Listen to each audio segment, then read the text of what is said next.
George Russell's performances for Mercedes this season have come as a bit of a shock, to be honest, considering the inconsistencies and the struggle upgrading the car that the Silver Arrows have faced over the past few seasons. While Russell beat Hamilton by 22 points last year, he hasn't set the sport on fire with his performances, and with his contract up at the end of this season, there had been talk of him being replaced. That theory was made even more convincing by the fact that Toto Wolff has been a long-time admirer of Max Verstappen, and as good as Russell is, the opportunity to bring Verstappen to Mercedes seemed too good to pass up on. Despite the news that the four-time champion may be on his way out of Red Bull at the end of this season, Russell may be about to shut down any potential move for Max. Today, I'll check it all out, so don't go anywhere. Following a challenging weekend for Max Verstappen and Red Bull, reports that the four-time world champion may be able to leave the team at the end of this season have been growing. And for once, it isn't just media speculation that's been fanning the flames. Red Bull Motorsport advisor Helmut Marko said after the race in Bahrain that he has great concern about Max Verstappen's future with the team, in the context of their current struggles. The four-time world champion finished 6th in the Sunday Grand Prix in Bahrain, while Oscar Piastri scored McLaren's third win of the season, followed closely by George Russell of Mercedes and then Lando Norris of McLaren. Helmut Marko told Sky Germany, "The concern is great. Improvements have to come in the near future so that he has a car with which he can win again. We have to create a basis with a car so that he can fight for the World Championship. Verstappen does have a contract with Red Bull, which, in theory, should keep him at the team until 2028. But Helmut Marko said earlier this month that there were performance clauses in that contract which could cut it short early. Christian Horner also admitted after the Bahrain Grand Prix that Verstappen's contract contains a performance element. Now, this is the first time that Red Bull have been so honest and open about the fact that Verstappen may have the choice to leave the team if he wants to. To be more specific with the timing of when the clause could come into play and what the details could be, Helmut Marko has said that if anything is going to happen with Verstappen's contract, it would be around the summertime, meaning that F1's summer break could be when the performance clauses come into play. A report by The Times claims that Verstappen will have the power to walk away from Red Bull if he is outside the top 3 in the Drivers' Championship after a significant part of the season. Now, where they've got that top 3 figure from is unknown, but such an aggressive performance clause wouldn't be beyond the realms of possibility.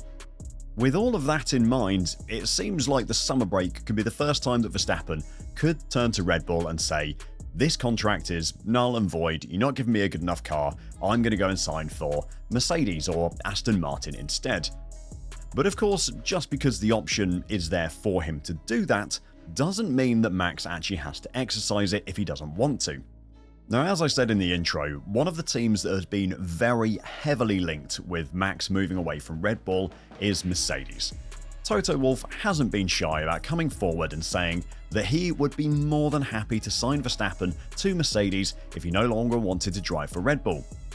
He was especially vocal at the start of last year actually, when the Verstappen camp looked like it could be on its way to a split from Red Bull when all the accusations against Christian Horner over inappropriate behaviour came out. However, a lot of what Wolff was saying around that time could also have just been him stirring the pot at Red Bull and trying to make life awkward for Christian Horner, something which we all know he loves to do. Nonetheless though, Wolff does want Verstappen on his team, that much we know for sure. But obviously, since then, things have changed. And one of the drivers who looks like they might beat Verstappen this season to drop him out of that top 3, which means he could activate his brake clause, is the Mercedes driver George Russell. Russell is currently sitting 4th in the Drivers' Championship, just 6 points behind Verstappen, who is 3rd. Russell has managed to secure 3 podiums so far this season, which is 1 more than Verstappen has. His impressive consistency over the opening 4 races has seen Russell establish himself as arguably the best driver outside of the top 3, and you could argue that he's driving better than Verstappen is at the moment as well. Looking at his qualifying times over the first 4 races, they've been right up there with the McLaren pair, and it's pretty easy to see a situation where Mercedes find a tenth of a second in qualifying trim and the same in race trim through upgrades, and all of a sudden Russell is favourite for pole positions and race wins most weekends. In 3 of the 5 qualifying sessions so far this season, George Russell has beaten one of the McLaren cars, which, considering the alleged dominance of performance that they have at the moment, is incredibly impressive. He's been going about it relatively quietly as well. There hasn't been a huge amount of media attention or uproar or excitement about what he's doing.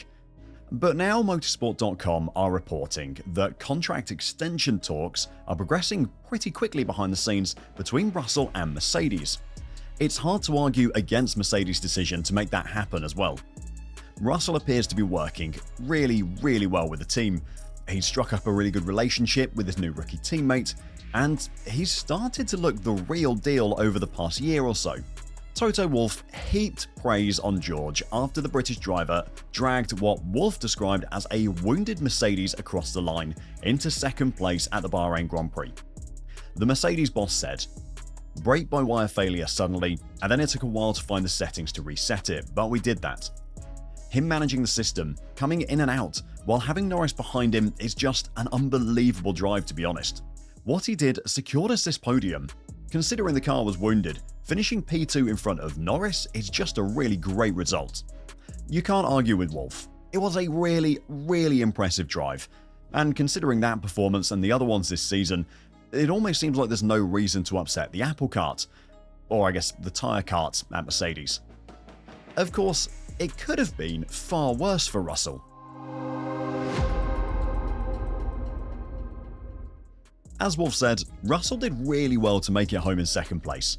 His failing car was causing all sorts of trouble, and not just for himself. His transponder being broken completely destroyed the timing tower shown by F1 coverage, meaning that the commentators had to revert to calling out the gaps at the end of each lap before a very rough and ready top 10 timing board was shown that seemed to update only after the top 10 had crossed the finish line. That also meant that his DRS required a manual override to work, and Norris behind him was also warned by his team to only use DRS when they told him it was 100% safe to do so. Perhaps more alarmingly though was the brake-by-wire system failure, which was intermittently dropping in and out. Toto Wolff said that the closest comparison that the average person would have driving a road car is having the power steering fail. But George Russell was having it fail and come back and fail and come back and on and off and on and off and on and off. At one point it was so bad that it sounded like Mercedes were trying to reboot his steering wheel control system, and they warned him that his dashboard might go completely blank for a little bit.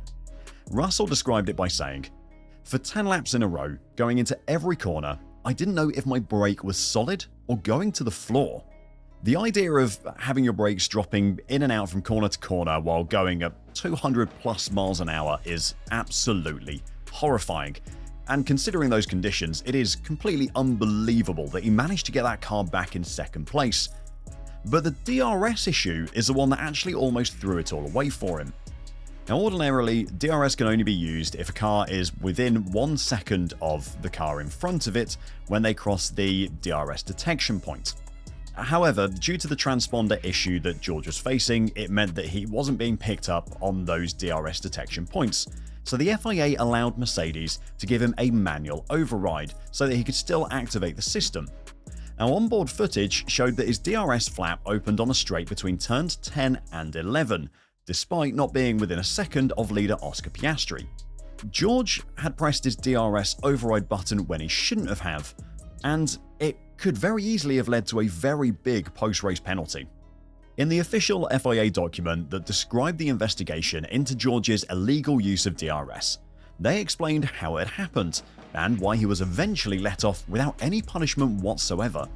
Speaking about the ongoing situation George was facing, the FIA document read, "He was at the time advised to use an auxiliary button in the cockpit which serves as a backup radio button, but also serves as a manual DRS activation button. On the straight between turns 10 and 11, he tried to radio the team using this button, but instead accidentally activated the DRS. The DRS was activated for a distance of 37 meters on a straight of approximately 700 meters. Whilst he gained 0.02 seconds, he gave up 0.28 seconds at the next corner to compensate. This was confirmed by telemetry.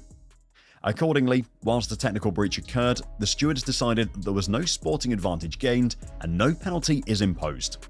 With no competitive advantage being gained, it was absolutely the right decision by the FIA, and it would have been absolutely tragic if Russell had lost that second place, considering everything he had gone through if he had been penalised for that mistake. At the end of the day, it was a fantastic performance, more than worthy of the second place it earned him, and also probably worthy of this talk of a contract extension. But what do you think about that news? Do you think it's the right choice by Mercedes? Or do you think they should try and get hold of Verstappen instead? Let me know your thoughts in the comments down below, and until next time, drive safe and bye for now.